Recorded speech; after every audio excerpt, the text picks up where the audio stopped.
Across the endless steppe, where the wind rolls like waves over the sea of grass, a child was born beneath the rising sun, a child destined for greatness. His name was Kublai, grandson of the mighty Genghis Khan. From the moment he opened his eyes to the world, his life was bound to the legacy of an empire. The sound of hooves, the crackle of campfires, and the deep chants of shamans shaped his earliest memories. In the heart of a nomadic world ruled by warriors and winds, young Kublai grew up surrounded by both the harshness and the nobility of the steppe. He was more than just a boy. He was the promise of a dynasty yet to come. As he grew, Kublai began to look beyond the sword and the saddle. He studied with Chinese scholars, learned from Uyghur scribes, and listened to Tibetan monks who spoke of wisdom and compassion. In these lessons, the fierce heart of a steppe warrior met the refined intellect of civilization. He discovered that true conquest lay not in destroying nations, but in understanding them. Knowledge, law, and governance became his weapons. While many Mongol princes dreamed only of war, Kublai dreamed of empire, not one of fire and fear, but of order and endurance. Yet destiny was not kind to dreamers. The great Mongol Empire, built by his grandfather's might, began to splinter under the weight of rival ambitions. Brothers turned against brothers, provinces rebelled, and the unity of the steppe trembled. In this storm, Kublai rose as both warrior and statesman. In his campaigns across northern China, he fought not only with steel, but with strategy, winning lands and hearts alike. He spared those who surrendered, respected local faiths, and governed with a sense of justice rare among conquerors. Among soldiers he was feared, among the people he was admired.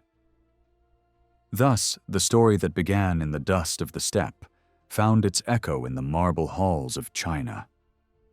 Kublai, the child of the wind and plains, grew into a ruler who bridged worlds. His grandfather, Genghis, had united the land through conquest. Kublai would unite it through wisdom and law. His childhood under the open sky had forged the strength. His youth among scholars had given him vision. And so the boy of the steppe became the great Khan, a leader whose legacy would outlast empires, carried forever on the winds that once sang his name. In the courts of the Ilkhan family, where the traditions of the steppe met the refinement of empire, young Kublai began to take his first steps into the world of learning and diplomacy. The tents of his ancestors were now surrounded by scrolls, scholars, and the soft murmur of debate. Within this new environment, he witnessed how knowledge could wield as much power as the sword. The descendants of Genghis Khan no longer lived only by conquest. They were beginning to rule through intellect and administration.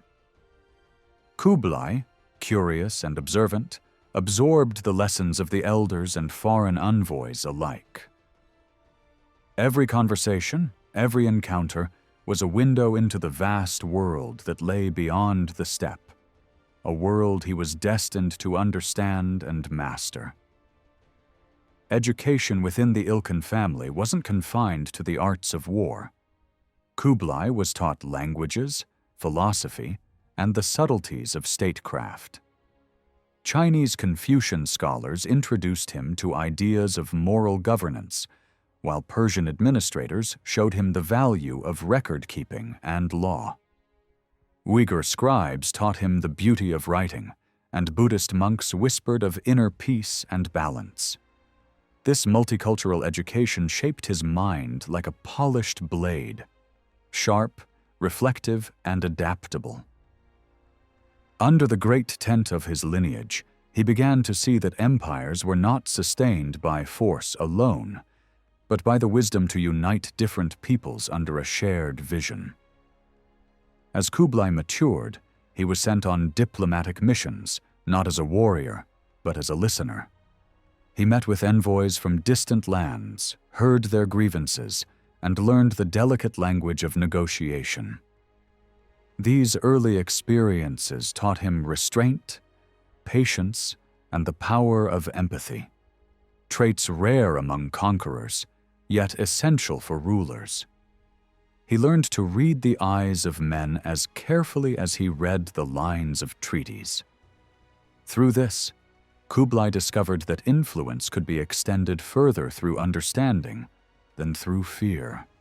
Diplomacy, he realized, was not a sign of weakness, but the art of building peace upon strength. By the time he returned to the heart of the Mongol realm, Kublai was no longer just a prince of the blood. He was a thinker, a diplomat, and a strategist in the making. The lessons of his youth had shaped a leader who could see both the world of the nomad and the world of the city dweller. He would soon face the task of uniting them, of turning the restless energy of the steppe into the structured might of an empire. And in that moment, the young scholar-diplomat of the Ilkhan family would begin his transformation into Kublai Khan, the ruler who would bridge worlds and forever change the course of Asia's history. When Möngke Khan ascended to the throne of the Mongol Empire, a new era began, one that demanded not only strength, but structure. Within this evolving order, Kublai, his younger brother, emerged as a crucial figure in the machinery of governance. Möngke recognized in him not merely a warrior of noble blood, but a mind capable of ruling distant lands and managing complex societies. Under Möngke's reign, Kublai was entrusted with the administration of northern China, a vast, diverse, and often restless territory that required both firmness and understanding.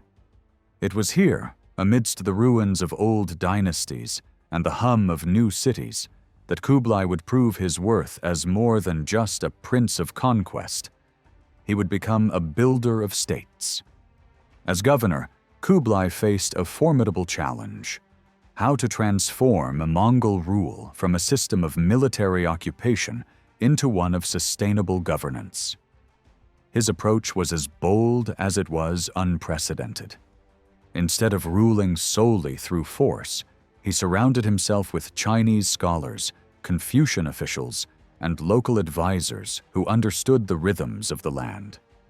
He reformed taxation, encouraged agriculture, and restored canals destroyed by war.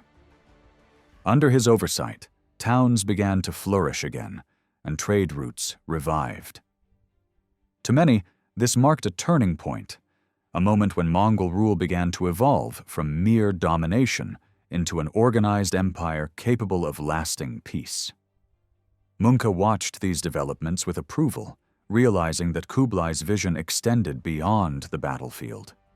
Yet, Kublai's growing influence also drew suspicion from the traditionalist factions within the Mongol court. Many feared that his admiration for Chinese customs was softening the nomadic spirit of his ancestors. While Möngke valued his brother's success, he also understood the delicate balance between reform and tradition. He reminded Kublai that a ruler must never forget the dust of the steppe from which his power rose. Kublai, in turn, learned to walk this narrow line, a leader torn between two worlds, the old and the new. It was a tension that would define his reign, the effort to merge the fierce independence of the Mongols with the administrative sophistication of China. During Möngke's reign, Kublai Khan became both student and architect of empire. His time in service taught him how vast territories could be governed through cooperation rather than fear, and how diplomacy could achieve what endless campaigns could not. By mastering the language of both warrior and scholar, he transformed himself into the ideal successor for a changing empire.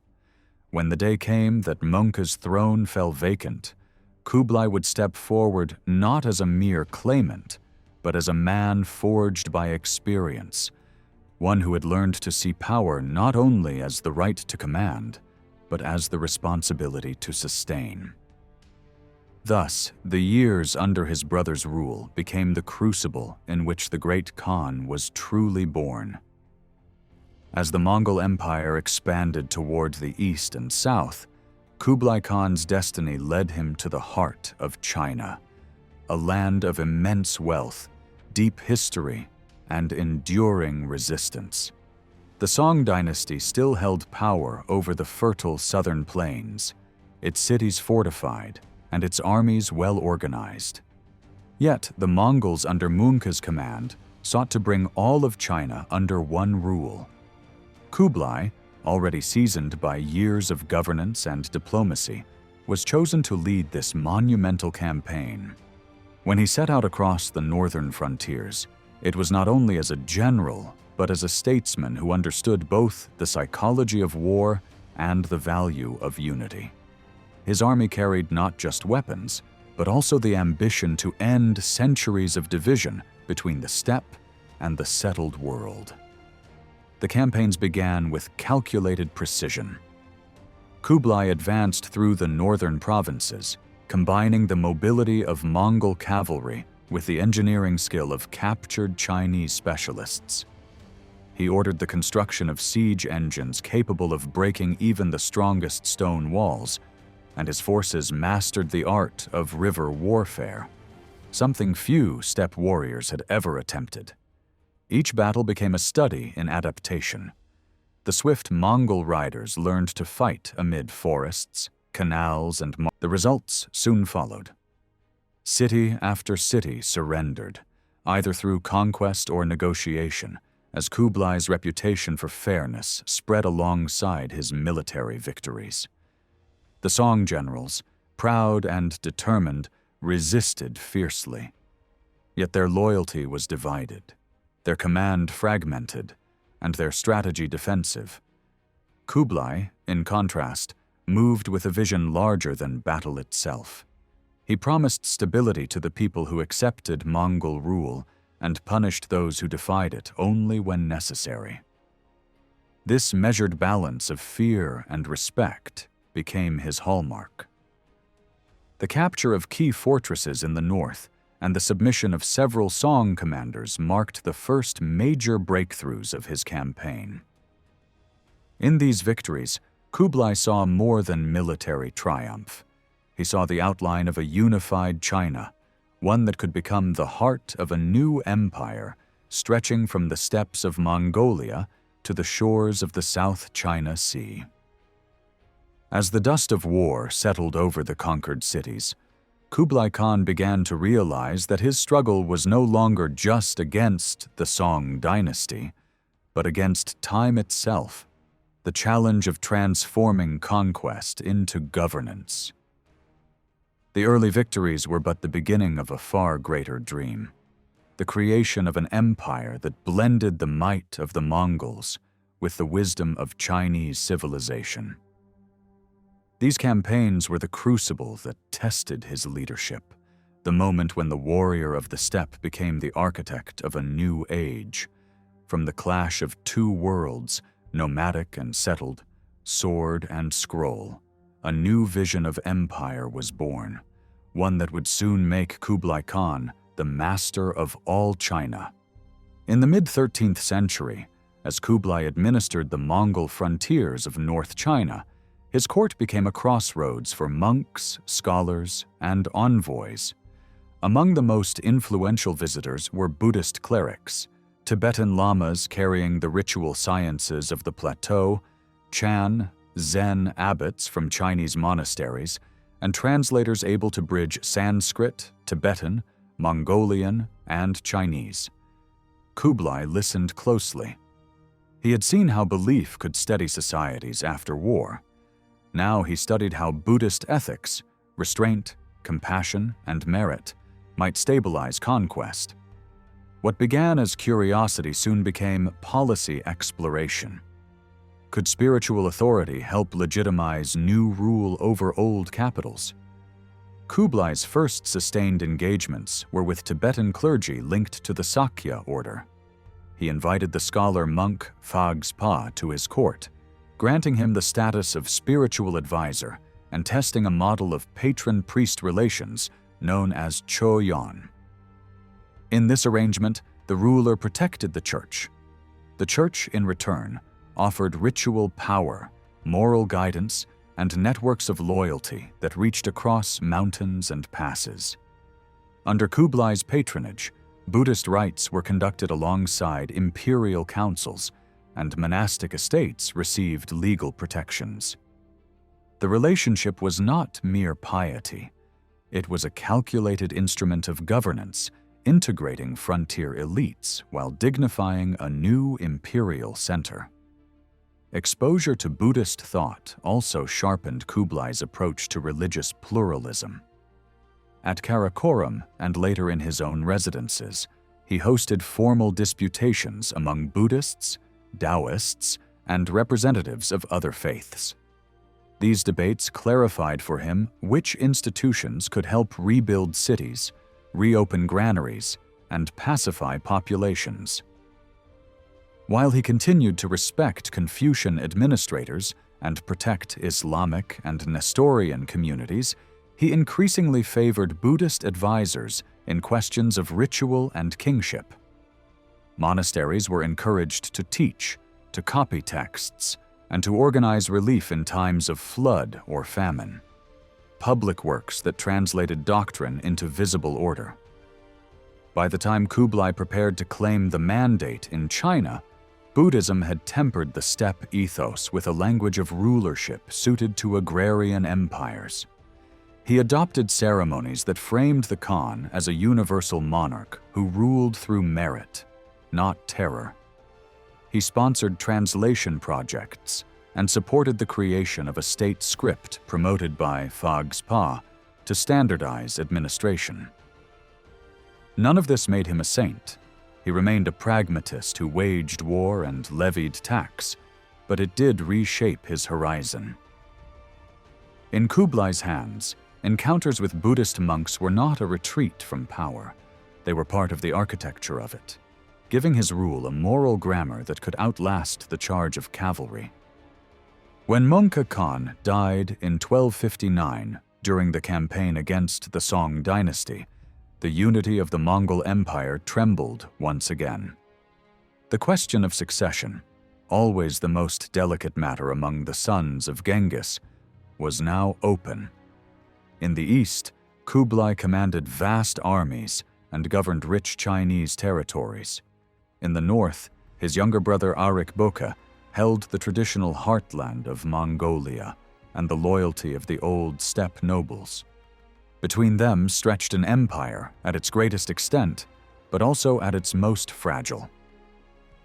What began as a dispute over ceremony and law soon grew into a full-scale civil war that would decide the future of Mongol rule.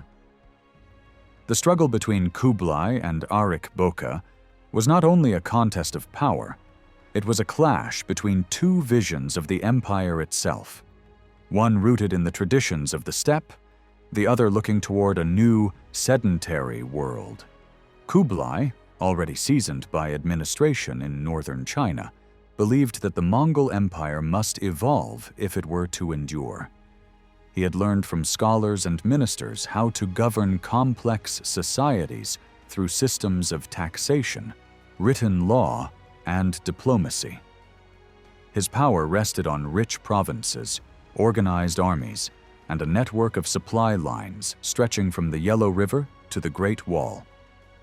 Ariq Böke, in contrast, represented the old nomadic order.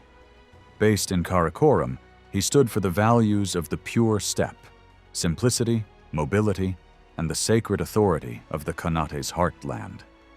To his followers, Kublai's adoption of Chinese customs seemed like betrayal.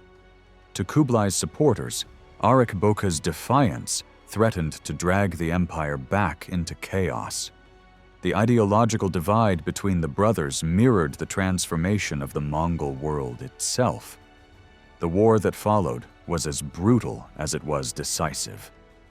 In 1260, both brothers proclaimed themselves Great Khan, Kublai in China, Ariq Böke in Mongolia. Armies clashed across Central Asia, and provinces that had once obeyed a single ruler now faced famine and ruin. Kublai's forces, disciplined and supplied through the agricultural wealth of China, slowly gained the upper hand. He secured alliances with local governors, re-established trade routes, and used diplomacy to isolate his brother. Ariq Böke, fighting from the harsher northern lands, suffered from dwindling resources and the defection of key allies. After years of exhausting conflict, he was finally captured and brought before Kublai in 1264. The old capital of Karakorum lay weakened. The steppe heart had lost to the new imperial order. In the aftermath, Kublai emerged not only as victor, but as the founder of a new vision of Mongol rule. The conflict with Ariq Böke had taught him that the age of the roaming Khans was over. The future belonged to those who could govern, not merely conquer. He moved the imperial capital to the plains near modern-day Beijing, marking a symbolic shift from nomadic rule to centralized empire. The Civil War left scars that would never fully heal, yet it also defined the Mongol transformation from a tribal confederation into a true dynasty, the Yuan. Kublai Khan's triumph over his brother was therefore more than personal. It was historical. It signified the moment when the winds of the steppe met the walls of civilization, and out of their collision, a new empire was born. After years of turmoil and the bitter struggle with his brother Ariq Böke, Kublai Khan stood as the undisputed ruler of the Mongol world in the east. Yet the victory on the steppe was only the beginning of a far greater transformation. Kublai understood that an empire born in the saddle could not rule the vast and sophisticated lands of China without adapting to its traditions. He envisioned not merely domination, but a synthesis, the merging of Mongol vigor with Chinese civilization. In 1271, this vision took form when Kublai formally proclaimed the establishment of the Yuan Dynasty, adopting a Chinese dynastic name and asserting his legitimacy as the successor to centuries of imperial rule. For the first time in history, a foreign conqueror became the recognized son of heaven. The proclamation was more than symbolic. It marked the moment when the Mongol Empire ceased to be a nomadic confederation and became a dynasty grounded in the institutions of a settled realm. To give his new dynasty a heart, Kublai turned to the city of Dadu, known later as Beijing. Strategically located near the Great Wall and the northern plains, Dadu represented both continuity with the steppe and command over the Chinese heartland. Kublai commissioned architects, engineers, and artisans from across Asia to build a capital that reflected the vastness of his empire. Broad avenues, geometric grids, and towering palace complexes arose from the northern earth. The imperial palace, surrounded by lakes and gardens, was designed to embody the harmony between heaven and earth, an idea central to Chinese cosmology and now woven into Mongol kingship. Within its walls, Persian administrators, Chinese scholars, and Mongol generals mingled, a living symbol of the empire's cultural fusion. Dadu was not merely a seat of power, it was a statement of permanence, a declaration that the Mongol rule over China was no passing storm. The establishment of the Yuan dynasty also required a delicate balancing act between Mongol traditions and Chinese expectations. Kublai retained the Mongol military elite at the core of his administration, but surrounded them with learned officials who could manage the complex bureaucracy of China. Laws were codified, the postal system expanded, and grain transport was organized through restored canals. Trade flourished under the protection of the Pax Mongolica, linking Beijing to Samarkand, Baghdad, and even Venice.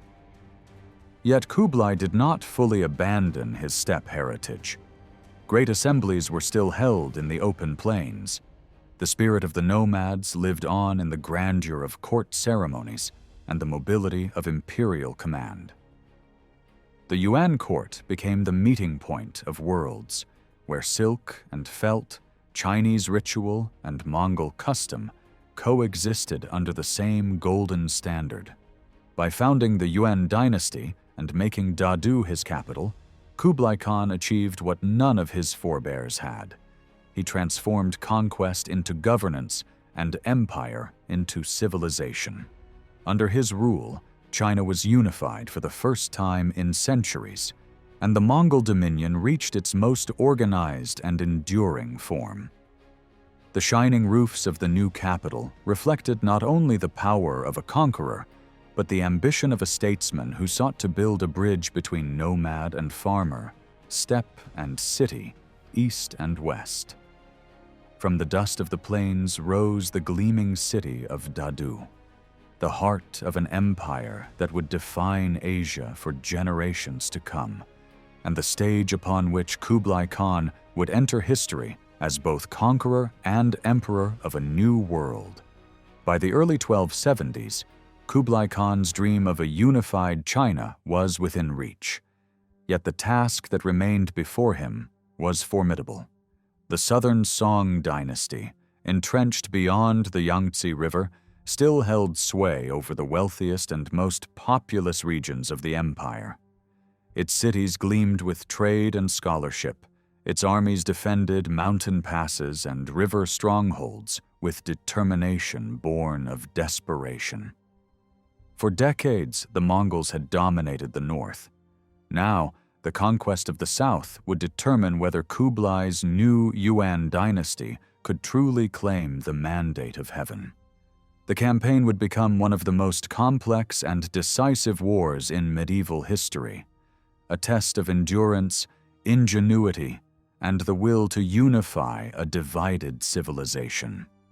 Kublai approached the conquest not with reckless speed, but with calculated precision. He expanded his navy, a remarkable adaptation for a people of the steppe, and recruited Chinese shipwrights and sailors from the conquered regions of the north. The Mongol fleet, armed with catapults and fire lances, advanced along the great rivers while ground armies moved in coordinated thrusts across multiple fronts. The siege of Xiangyang, the key fortress guarding access to the Yangtze, became the turning point. After years of relentless warfare and the use of massive counterweight trebuchets engineered by Muslim specialists, the city finally fell in 1273. The capture of Xiangyang opened the river route to the heart of the south, and from that moment, the Song dynasty's fate was sealed. As Mongol and Yuan forces swept through the fertile provinces of Jiangnan, Kublai sought to temper destruction with pragmatism.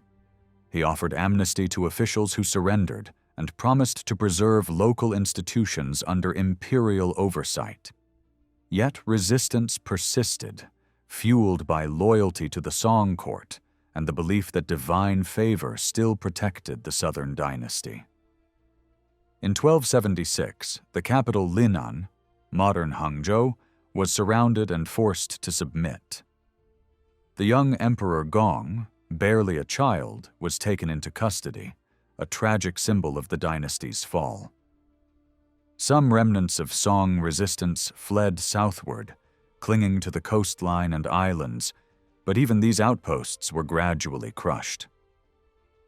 The last stand came in 1279, at the naval battle of Yamen, where the loyalist fleet was destroyed and the last Song emperor drowned rather than surrender. With his death, nearly 4 centuries of Song rule came to an end. The fall of the Song dynasty marked not just the completion of a conquest, but the birth of a new era. For the first time in history, all of China was united under non-Chinese rule, an unprecedented political and cultural transformation. Kublai Khan, now master of both the steppe and the Middle Kingdom, presided over an empire that stretched from Korea to the borders of Burma and Vietnam. Under the Yuan Dynasty, the old divisions between North and South began to dissolve as trade revived, canals reopened, and a new imperial order took root. Yet the cost of unity was immense. Cities scarred by war, families displaced, and a land reshaped by conquest.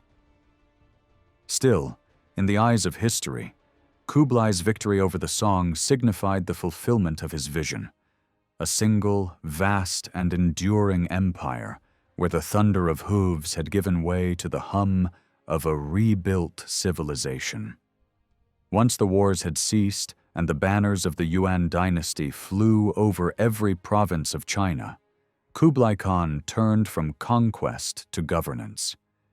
He understood that holding a vast empire required more than military power. It demanded stability, prosperity, and trust. The Mongol system of tribute and plunder, effective in wartime, could not sustain the daily life of millions of farmers, merchants, and artisans who formed the backbone of China's wealth. Thus began one of the most ambitious programs of administrative reform in the medieval world. Kublai's goal was clear: to merge the efficiency of Mongol organization with the administrative sophistication of the Chinese state, creating a government that could feed, tax, and trade on an unprecedented scale. At the heart of his reform lay taxation.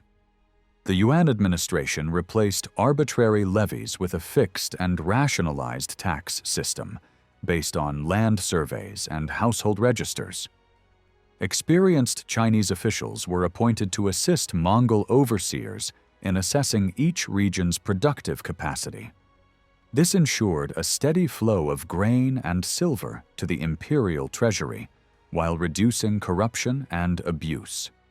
Kublai also revived the granary system, public storehouses that stabilized food prices and provided relief during famine.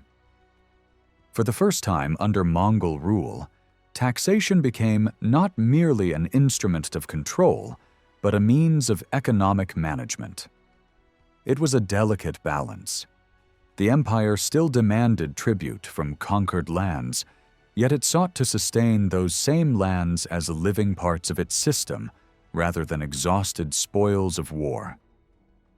Trade and transportation received equal attention. Kublai recognized that commerce was the lifeblood of his vast dominion. He expanded the Grand Canal, linking the rice fields of the south with the capital in the north, and restored hundreds of post stations that had once connected the empire of Genghis Khan. Under his patronage, markets flourished from Dadu to Hangzhou, and merchants from Persia, Arabia, and Europe poured into China. The Silk Road, guarded by Mongol patrols, became safer than it had been in centuries.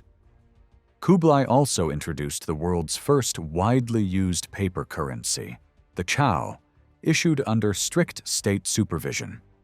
It simplified long-distance trade and demonstrated an early understanding of fiscal control, though later misuse of this innovation would strain the economy. Still, during his reign, the system worked as intended, fueling both domestic growth and international exchange. Agriculture, the foundation of Chinese society, was another pillar of reform. Kublai ordered the repair of irrigation networks, encouraged the reclamation of abandoned lands, and introduced new crops from across the empire, including millet from the north and sorghum and cotton from the west. Agricultural manuals were printed and distributed to guide farmers, while tax incentives were granted to settlers who revived neglected fields. These measures led to a gradual recovery of food production after decades of war, ensuring both social stability and a reliable tax base. Through these sweeping changes, Kublai Khan reshaped the Mongol Empire from a warrior confederation into an administrative power.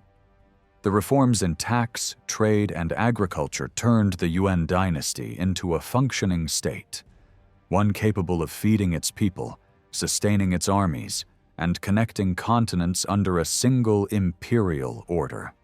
When Marco Polo first arrived at the court of Kublai Khan around 1275, the Mongol emperor was already at the height of his power, ruler of a united China and master of one of the largest empires the world had ever seen. The young Venetian merchant, traveling with his father Niccolo and uncle Maffeo, entered a court unlike any in Europe. At Kublai's capital of Dadu, the Polos witnessed a world of immense wealth, complex administration, and dazzling cultural diversity. For Kublai, their arrival was more than a curiosity. It was an opportunity. He saw in these Western travelers a bridge to lands beyond his borders, places from which he could learn, trade, and perhaps spread his influence. The meeting marked a moment when East and West, long separated by deserts and misunderstanding, finally stood face to face. Marco Polo quickly impressed the great Khan with his intelligence, adaptability, and gift for observation. Kublai, who valued knowledge as much as loyalty, found in the Venetian a useful emissary. The young foreigner was employed as a messenger and administrator, traveling across the empire to report on distant provinces, inspect trade routes, and carry imperial decrees. Through these missions, Marco witnessed firsthand the grandeur and complexity of Yuan China, its paper currency, postal stations, irrigation systems, and thriving markets. To Kublai, Polo's perspective as an outsider offered a new way to see his own realm, confirmation that his vision of order and prosperity was recognized even by those from the farthest corners of the world. The Polos became part of Kublai's expanding circle of foreign advisors, joining Persians, Arabs, and Central Asians who helped link the empire's vast territories. The great Khan's openness to people of many faiths and nations reflected his belief in universal rule, an empire bound not by race or creed, but by allegiance to the Khan. Under this policy, routes along the Silk Road flourished as never before. Caravans carried silk, spices, and ideas from China to the Mediterranean, while foreign artisans and the scholars brought new skills eastward. In this atmosphere of exchange, Marco Polo's service to Kublai became emblematic of a broader transformation, the creation of a world where travel, trade, and diplomacy transcended ancient boundaries. When Marco Polo finally returned to Venice decades later, his tales of Kublai Khan's empire would astonish Europe. Through his words, Western readers encountered for the first time a vivid description of China, its cities of marble, its efficient administration, its tolerance, and its splendor. Though embellished by time and translation, his accounts opened a window onto a civilization that seemed both alien and advanced. For Kublai, the encounter had served a different purpose. By welcoming these men of the West, he had demonstrated the reach of his empire and the universality of his rule. The meeting between the Mongol emperor and the Venetian traveler thus became a turning point in global history, the moment the world began, however faintly, to sense its own connectedness. Under Kublai Khan's reign, the Yuan dynasty became not only a center of power, but also a cradle of cultural and intellectual revival. Having unified China and stabilized its vast territories, Kublai turned his attention to the flourishing of knowledge and the arts. His court at Dadu was a mosaic of cultures: Mongol generals, Chinese scholars, Persian astronomers, and Tibetan monks all worked under imperial patronage. Kublai understood that the strength of an empire lay not only in its armies, but also in the brilliance of its civilization. He encouraged translation projects, established imperial academies, and invited scholars from every corner of his realm to collaborate. Through his vision, the Mongol court, once known for conquest, became a beacon of scientific curiosity and artistic refinement across Eurasia. In the sciences, Kublai's reign witnessed remarkable advancements. He sponsored astronomical observatories in Dadu and other major cities, where Chinese and Muslim scholars worked together to refine calendars and chart the heavens.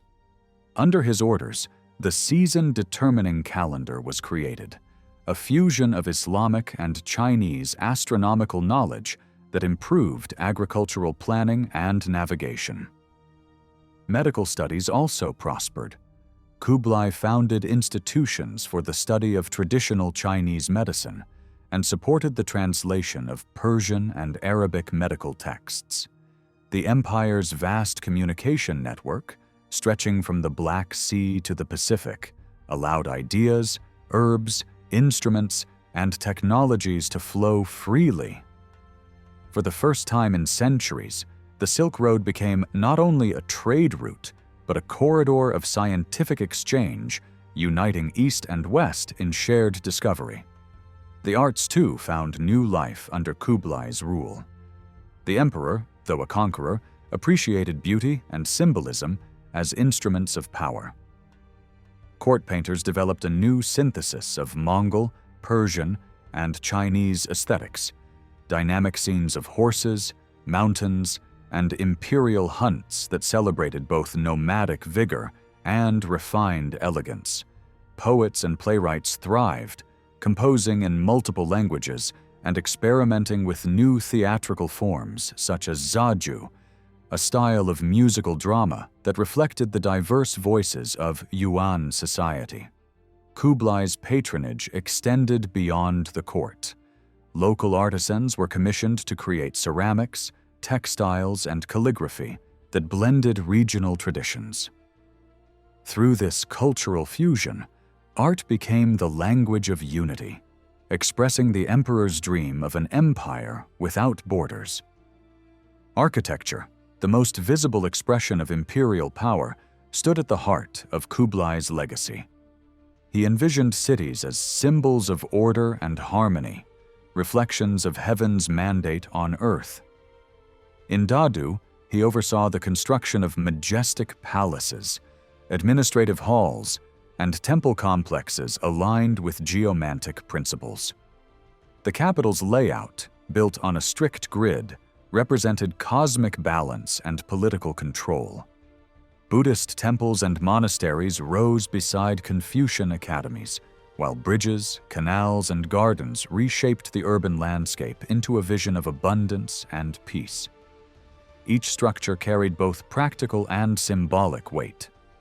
Bridges joined people, canals fed the land, and temples anchored the empire's soul. Under Kublai Khan, science, art, and architecture merged into a single statement that knowledge and creativity were as essential to empire as conquest itself. His reign transformed the Mongol legacy from one of destruction into one of creation, leaving a cultural imprint that would endure long after the thunder of hooves had faded. During the height of Kublai Khan's reign, the Mongol Empire stretched across the heart of Eurasia, connecting the distant worlds of China and the Islamic Middle East. Although Kublai ruled the eastern domains, he remained deeply aware of the empire's western frontiers, lands where Mongol power intersected with the great Islamic civilizations of Persia, Central Asia, and the remnants of the Abbasid Caliphate. The relationship between Kublai's Yuan Dynasty and the Islamic world was shaped by both kinship and pragmatism. The Mongol realms in Persia, ruled by his cousin Hulagu Khan, had conquered Baghdad in 1258, bringing the Abbasid Caliphate to a dramatic end. This event shocked the Muslim world, but also redefined its relationship with the Mongols. Kublai, observing these developments from the east, sought to transform conquest into coexistence. Rather than continuing the policies of devastation that had characterized earlier Mongol campaigns, he aimed to establish a framework of diplomacy, trade, and mutual respect with the Islamic regions of his empire. Kublai's first step was to stabilize the connections between his court in Dadu and the Ilkhanate in Persia. The two branches of the Mongol family maintained correspondence, exchanging envoys, scholars, and gifts. Although each pursued its own policies, both understood the necessity of cooperation in maintaining the empire's vast communication routes. Muslim engineers, astronomers, and physicians were regularly invited to serve at the Yuan court, where their expertise blended with Chinese and Tibetan knowledge. These exchanges were not merely symbolic. They contributed directly to the functioning of Kublai's administration. The postal relay system, canal engineering, and advances in medicine all benefited from Islamic science and craftsmanship. In return, the Ilkhanate received silk, porcelain, and bureaucratic models refined in China. The once feared Mongol invasion routes had become arteries of cultural and diplomatic exchange. Despite the fall of Baghdad, Kublai showed cautious respect for the Islamic faith. He welcomed Muslim merchants, allowing them to establish mosques and communities in key cities such as Dadu, Quanzhou, and Hangzhou. Islamic law was permitted within these enclaves, and Muslim judges oversaw matters of marriage, trade, and inheritance among their people. Kublai's tolerance was rooted not in piety, but in policy. He recognized that religious freedom was essential to maintaining loyalty among the diverse subjects of his empire. Envoys from Egypt, Persia, and Central Asia found an audience at his court, where they witnessed a ruler eager to balance diplomacy with grandeur. To them, Kublai presented himself not as an enemy of Islam, but as a universal sovereign, the guardian of order who ruled over Buddhists, Christians, Muslims, and Confucians alike under one imperial sky. In time, Kublai's relationship with the Islamic world became one of strategic interdependence. The Ilkhanate, while autonomous, acted as a Western counterpart to his Yuan Dynasty, securing the Silk Road and ensuring that caravans moved safely between China and the Mediterranean. This partnership allowed the exchange of not only goods but also ideas, Arabic astronomical tables, Persian literature, and Chinese inventions like paper and printing. Through these flows, the intellectual geography of the Old World was reshaped. Kublai Khan's approach to the Muslim world reflected his broader philosophy of empire. Where others saw division, he saw opportunity. Where faiths clashed, he sought synthesis. In doing so, he transformed the Mongol image from destroyers of Islam to patrons of coexistence and exchange. The bonds forged in his era would endure long after his death, echoing across the trade routes and cities that once connected the Yuan and the Islamic world in a fragile but remarkable harmony. In the later years of his reign, Kublai Khan turned his gaze beyond the Asian mainland toward the seas.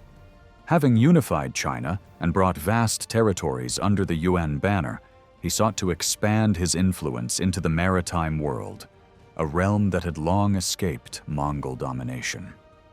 The newly established Yuan Navy, built with Chinese engineers and sailors, became a symbol of this ambition. Kublai envisioned a maritime empire that would link the coasts of East and Southeast Asia under his authority. Among his targets stood the island nation of Japan, known to the Mongols as Zipangu, a land rumored to be rich in gold and fiercely independent. To Kublai, subduing Japan was both a strategic and symbolic goal. It would complete the conquest of the Far East and demonstrate that even the ocean could not limit the reach of the Great Khan. The first invasion was launched in 1274. A massive fleet carrying Mongol, Chinese, and Korean troops crossed the turbulent waters of the Korea Strait. The soldiers landed on the island of Tsushima and later at Hakata Bay on Kyushu. There, the Japanese samurai, though outnumbered, fought with unyielding ferocity.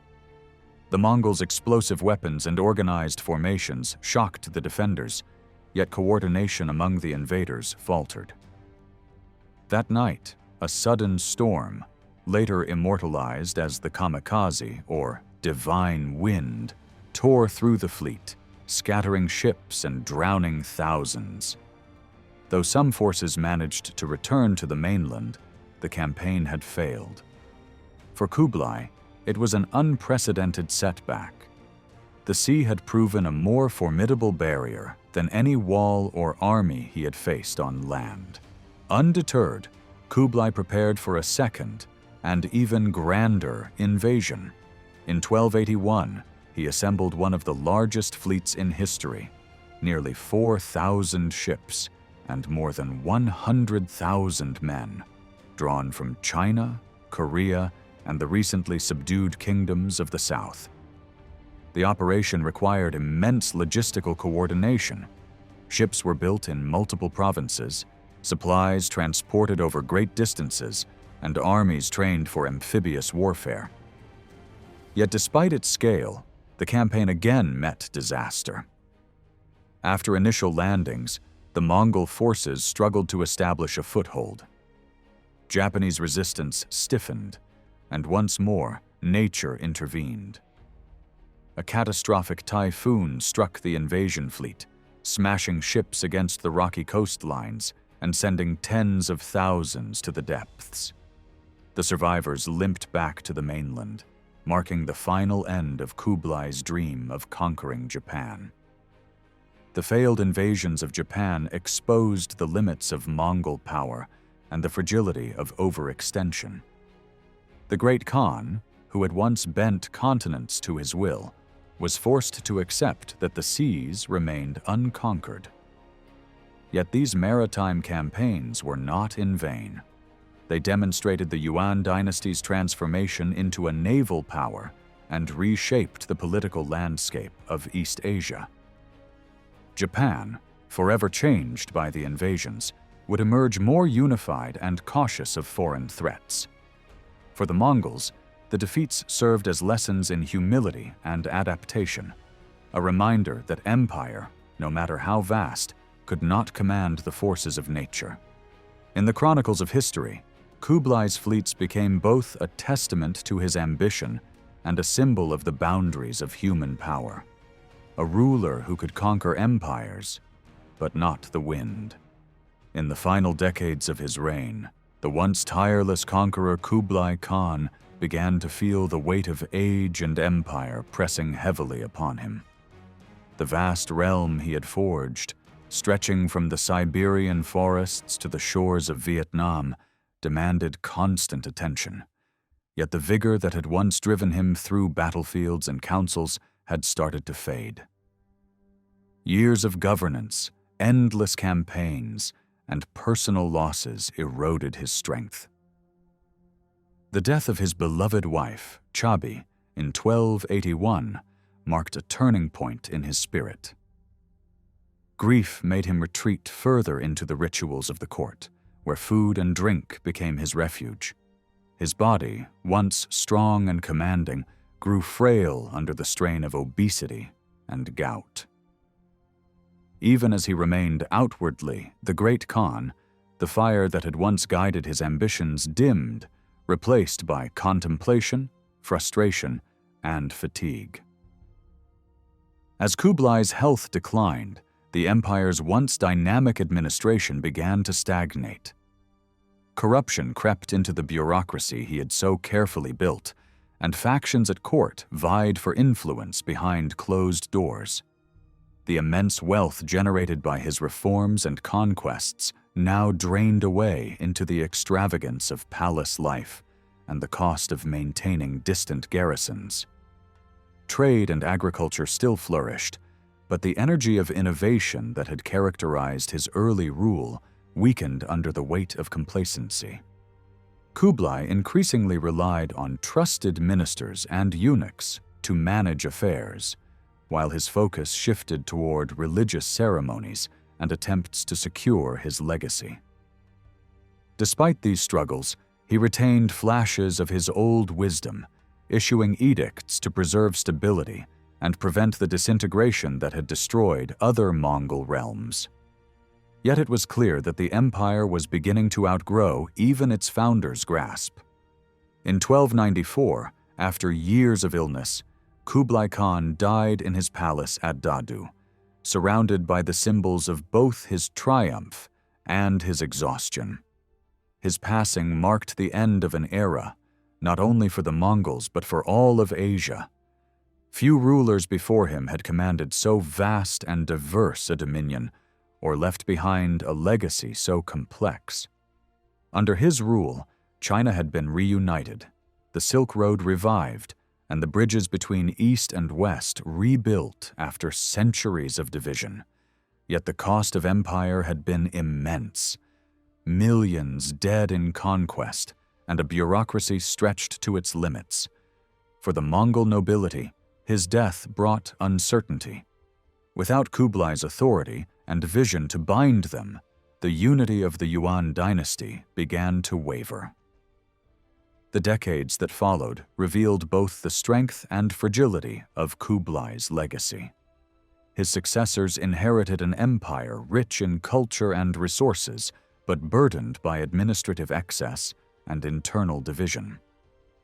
The Yuan court would remain powerful for nearly a century, presiding over one of the most cosmopolitan periods in Chinese history. Yet it would never again possess the energy or unity of Kublai's reign. To later generations, he became a figure of paradox, the conqueror who became a builder, the nomad who founded a dynasty, the emperor who sought harmony between peoples and faiths. Kublai Khan's death closed the age of Mongol expansion and opened a new chapter of reflection. His empire, though it would eventually crumble, had permanently reshaped Asia's political and cultural landscape. The great Khan was gone, but the world he forged, vast, interconnected, and forever changed, endured as his truest monument.